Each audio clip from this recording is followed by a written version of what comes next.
يدعوني كي أكمل ديني قد عشت سنينا ظمآنا ومتى يا ربي يا حبي où je peux comprendre l'exaspération de certains de nos compatriotes, pères ou mères de famille rentrant du travail le soir, apprenant que leur fils s'est fait arracher son pain au chocolat à la sortie du collège par des voyous qui lui expliquent qu'on mange pas pendant le ramadan. Qui lui expliquent qu'on mange pas pendant le ramadan. في الأرض جبيني لبيك إلهي وحنيني يدعوني كي أكمل ديني قد عشت سنينا ظمآنا. الحمد لله رب العالمين وأصلي وأسلم على صاحب الرسالة نبي الهدى محمد بن عبد الله عليه أفضل الصلاة وأتم التسليم. Mes honorables frères et sœurs, très chers amis et camarades, assalamu alaikum wa rahmatullahi wa barakatuh. Je suis heureux et honoré de vous rencontrer aujourd'hui, Inch'Allah ta'ala, dans ce nouvel épisode de On vous révèle tout. Et aujourd'hui, nous allons vous révéler tout sur l'islamophobie. Qu'en est-il de l'islamophobie? Qu'en est-il de cette définition islamophobie? Peut-on avoir peur de l'islam ou pas? Qu'en est-il de l'implication des partis politiques sur ce phénomène? Qu'en est-il également de ces musulmans qui attisent également cette islamophobie? Et y a-t-il des musulmans qui attisent cette islamophobie? Qu'en est-il de ce phénomène qui touche de plus en plus de musulmans en Europe et dans le monde de manière générale? Et aujourd'hui, j'ai le plaisir et l'honneur d'avoir à mes côtés notre bien-aimé Marwan Mohammed, qu'Allah le préserve, l'aide et l'assiste. Notre frère Marwan Mohammed qui est porte-parole du collectif contre l'islamophobie en France. Il est également acteur associatif, qu'Allah le préserve, l'aide et l'assiste, et je suis heureux et honoré de l'avoir à mes côtés. Akhi Mohammed, Akhi Marwan Mohammed, beaucoup de gens se posent la question, est-ce que la définition du mot islamophobie est correcte ou pas? Parce que pas mal de personnes, des non-musulmans également, ne se reconnaissent pas dans cette définition. C'est-à-dire que pour eux, nous pouvons être islamophobes, on peut avoir peur de l'islam sans aucun problème. Et ici, je reprends l'exemple de cette actrice qui est connue sous le pseudonyme de Julie Lescaut, donc Véronique Jeunesse, c'est bien juste, hein, donc qui disait oui, elle est islamophobe, elle a annoncé son islamophobie à la télé, devant des téléspectateurs et ainsi de suite. Et est-ce que cette définition est-elle correcte ou pas? Wa barakallahu fik. Barakallahu fik. Alors, le premier point qu'il faut soulever, c'est la définition du terme islamophobie. Quel est le sens qu'on lui donne? Eh bien, déjà, on parle d'actes islamophobes. C'est l'ensemble des actes de discrimination et de violence qui vont viser des institutions ou bien des individus en raison de leur appartenance présupposée à l'islam. Ça veut dire que ça touche aussi parfois des non-musulmans, parce qu'il y a quelqu'un qui porte une barbe ou quelqu'un qui porte un foulard, qui est pris pour musulmane ou pour musulman pour cette raison-là, et qui va être visé par une discrimination ou une violence. Donc on parle d'actes islamophobes, et on parle aussi de discours islamophobes. Et un discours islamophobe, ça va être toute forme de discours ou d'idée qui va venir légitimer cette violence, venir légitimer ces discriminations-là. Voilà. Donc ça, c'est sur la définition. C'est la définition qu'utilise l'ONU, l'OSCE ou le Conseil de l'Europe. Et puis, on a vu qu'au fil des années, cette définition-là, elle était contestée par certains mouvements politiques, par certaines associations qui essayaient d'expliquer que l'islamophobie, c'était un terme inventé par l'Iran ou par des associations islamistes pour interdire toute liberté de critiquer ou de questionner l'islam. La réponse, elle est absolument établie par des chercheurs français du CNRS qui ont montré que le terme islamophobie a été inventé en France au début du XXe siècle et il était utilisé pour désigner un traitement spécifique qu'on appliquait aux musulmans dans les terres coloniales. Donc ce traitement spécifique-là, c'est bien ce qu'on utilise dans la définition. Par ailleurs, il n'existe pas de mot, ni en arabe, ni en perse, qui voudrait dire islamophobie. Donc c'est une invention purement politique qui a été faite. Maintenant, on voit aussi qu'il y a un certain nombre de personnalités publiques qui revendiquent le droit à l'islamophobie, souvent à l'extrême droite du jeu politique. Et ça, c'est une espèce de faux semblant. C'est-à-dire que l'islamophobie, c'est une phobie, donc c'est une peur irraisonnée d'un phénomène, d'une identité, d'un groupe, d'une idée, sur laquelle on va agir, qui va amener une personne ou un groupe à se déterminer en fonction de ça et à discriminer et à agresser potentiellement des gens. Donc ce n'est pas juste une peur, c'est une peur irraisonnée et une peur qui pousse à l'action et à la violence. Et est-ce qu'il serait donné comme nom l'anti-islam ne serait pas plus adéquat que islamophobie? Parce que anti-islam, ça va désigner le fait de s'opposer à l'idéologie islamique. Donc d'un point de vue sémantique, on peut avoir des discussions pendant des années là-dessus. La question c'est, le terme islamophobie est là, il est utilisé, il est le plus répandu. La vraie question, le vrai enjeu, c'est comment est-ce qu'on peut en faire un terme le plus utile possible, le plus transparent possible, le plus efficace possible pour désigner la forme de racisme qui nous intéresse. Parce que de la même façon, quand on parle d'antisémitisme, on sait bien qu'on ne parle pas des sémites en tant que population, les juifs et les arabes, mais bien d'une haine anti-religieuse nourrie à l'égard des juifs. Donc ce débat sémantique-là, à un moment, il faut le dépasser. Et ce n'est pas acceptable de parler d'islamophobie comme une idée simple, comme une idée neutre, parce que je ne peux pas, moi, par exemple, dire moi, j'aime pas beaucoup Véronique Jeuneste, et je suis jeunestophobe, et je vais demander à Madame Jeuneste de changer son comportement pour me soigner. Non, c'est pas comme ça que les choses se passent. Il existe un racisme aujourd'hui, il faut le combattre. Comment nous est-ce qu'on en est arrivé aujourd'hui en Belgique, en France, en Europe de manière générale, dans le monde, comment est-ce qu'on est arrivé justement à être victime d'islamophobes donc dans différents pays? Et est-ce que justement, comme je le disais, est-ce que les musulmans n'ont pas une part de responsabilité, ou certains musulmans n'ont-ils pas une part de responsabilité? Et est-ce qu'il n'y a pas une exagération également du côté des islamophobes eux-mêmes? D'accord, alors il y a plusieurs morceaux dans la question. D'abord, l'héritage islamophobe, la filiation islamophobe. Ce qu'il faut comprendre, c'est que l'islamophobie est très très différente dans sa construction selon le contexte. On voit par exemple qu'aux États-Unis, l'essentiel du discours islamophobe est arrivé après le 11 septembre et dirigé contre une perception très dangereuse de l'islam. Donc on perçoit les musulmans comme étant une menace terroriste potentiellement, et c'est parce qu'on les perçoit comme une menace qu'à l'intérieur du cinéma américain, à l'intérieur du discours politique de l'extrême droite américaine et dans le comportement de racistes et d'islamophobes américains, on va trouver ça. Les musulmans sont une menace. Très différent du contexte français par exemple, où on a une islamophobie qu'on peut qualifier de sympa, de platonique. On a une islamophobie latente, présente dans le discours de droite, mais également dans le discours de gauche. Une islamophobie de droite qui va s'articuler autour de l'idée que les musulmans ne sont pas les bienvenus en Europe. Et ils sont incompatibles avec l'Europe. Et cette Europe, elle est blanche, judéo-chrétienne, et elle est fixe pour toujours. Et donc les musulmans et l'islam sont un facteur externe à cette société qui doit s'accommoder, qui doit s'assimiler s'il veut être toléré dans le contexte français, républicain, européen. Et puis une islamophobie de gauche qui va viser la même population avec les mêmes conséquences, l'exclusion de cette population de la vie citoyenne, mais avec des arguments différents.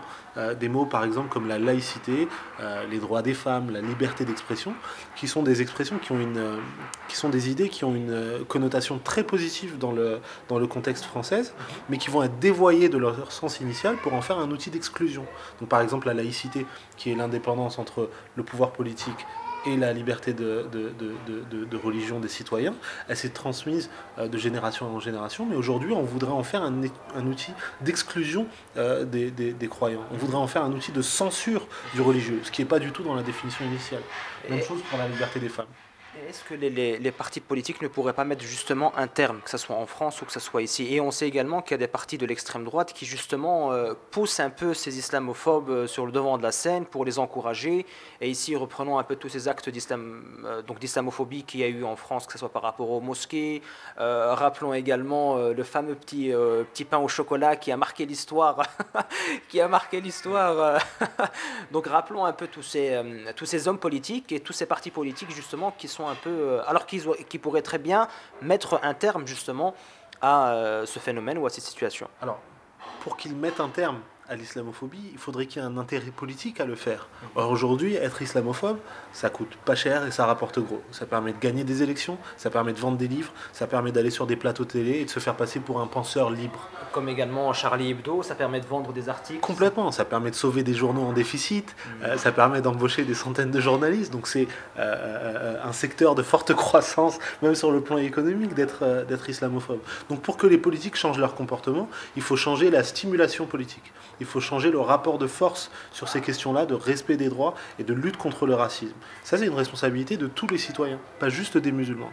Maintenant, vous posiez la question de la responsabilité des musulmans dans ce phénomène. Et c'est une idée et une critique qu'on entend mais vraiment de plus en plus souvent. C'est la thèse majoritaire à droite de dire que s'il y a du racisme contre les musulmans, c'est que quelque part les musulmans l'ont bien mérité.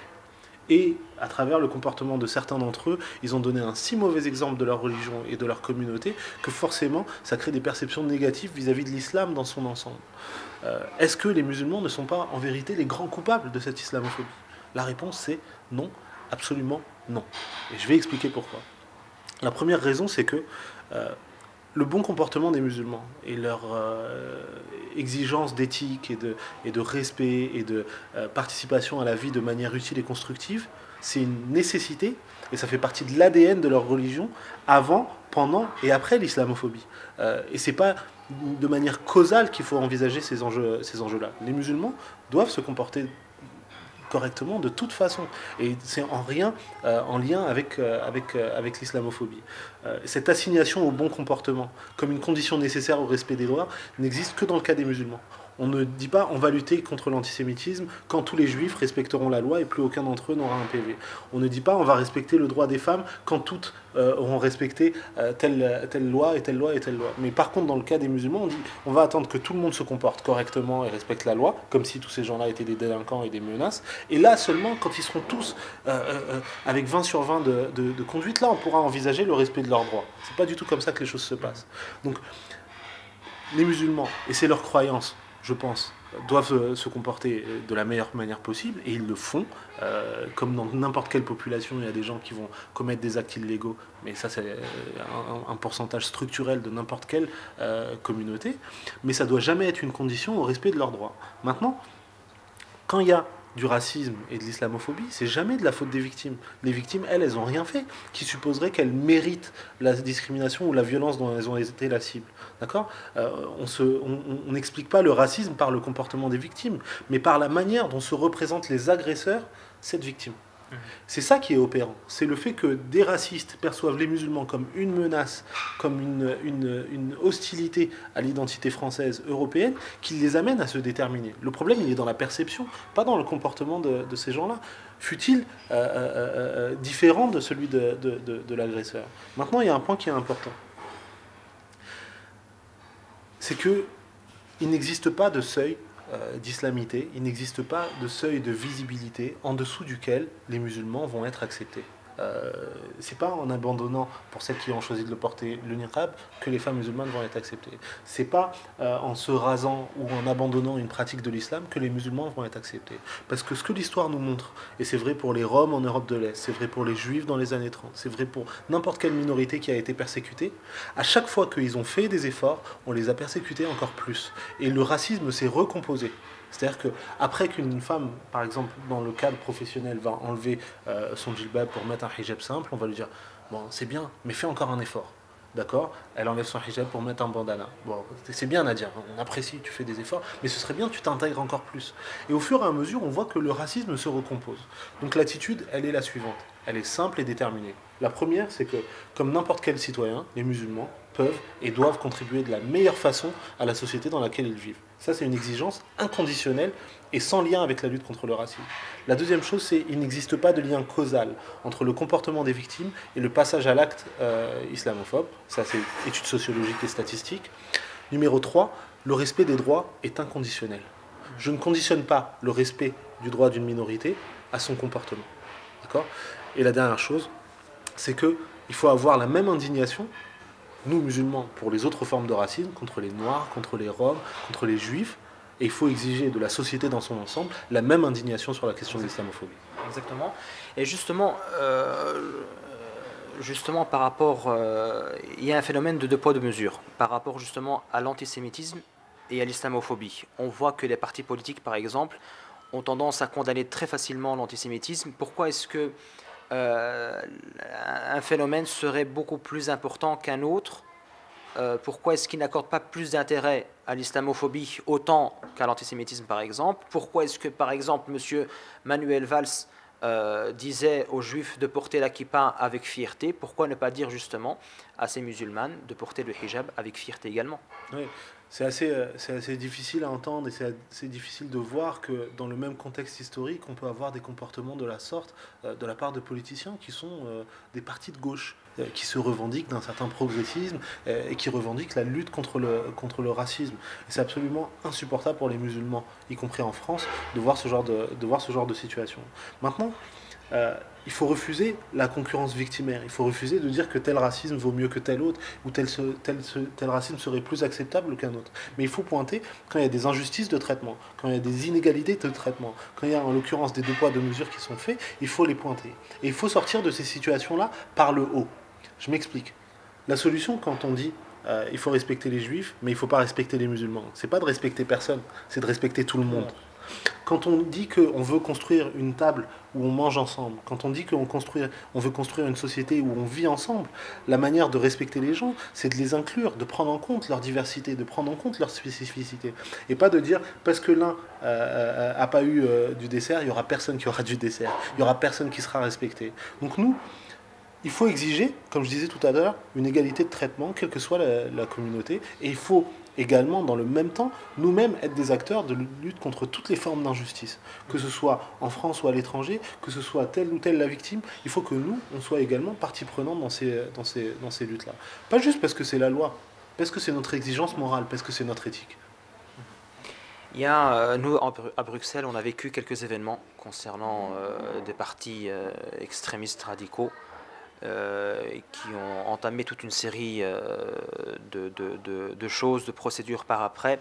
Beaucoup de nos sœurs musulmanes aujourd'hui ont peur, elles ne sont pas en sécurité à l'extérieur, en France également, et on a vu des personnes qui se font insulter, qui se font frapper, qui se font tabasser, des mosquées et des fidèles qui n'osent plus, disons, aller à la mosquée par peur justement de représailles de certains islamophobes dû justement à ce phénomène. Je pense qu'il est important tout de même de rassurer ces personnes, de leur dire oui, l'islamophobie existe, oui, nous sommes là, vous, d'autres partis qui œuvrent pour justement éradiquer, on va dire ça comme ça, ce phénomène, pour le retirer, pour avoir justement une société qui est plus juste et qui accorde des droits à tout le monde, leur dire que nous sommes ici pour essayer de faire en sorte que ce phénomène disparaisse, mais vous devez également faire preuve non seulement de patience, mais également vous rassurer. Oui, c'est ça. Le plus important aujourd'hui, c'est de livrer un message d'espoir. C'est vrai que la situation est difficile, mais on n'est pas la première génération à faire face à des injustices. Avant nous, il y a eu des décennies, des civilisations entières qui ont fait face à des injustices et qui ont changé la donne. Il y a des imams qui prennent par exemple l'exemple de la période où le prophète sallallahu alayhi wa sallam était à Mecca pendant le début de sa prédication. Il faut imaginer les injustices et les discriminations dont ils étaient victimes à l'époque. Et pourtant, ils ont changé l'histoire. Ils ont réformé la péninsule arabique pour en faire un endroit de justice, en établissant le premier gouvernement musulman à Médine, et par la suite encore. Donc, notre situation, elle n'est pas pire que la leur. Et pourtant, eux, ils ont trouvé la force, le courage et l'espoir de faire primer la justice, de s'ouvrir au monde, de partager ces valeurs d'équité, de respect, de la diversité et de ce qu'est l'autre. Donc le message principal est un message d'espoir, parce qu'aujourd'hui la pire victime de l'islamophobie, c'est celle qui ne vient pas déposer plainte, c'est celle qui ne vient pas nous contacter, c'est celle qui en vérité a accepté une forme de racisme et qui parfois l'a intériorisé et qui se dit à quoi bon faire des études si je sais à l'avance que je vais être discriminé sur le marché du travail. À quoi bon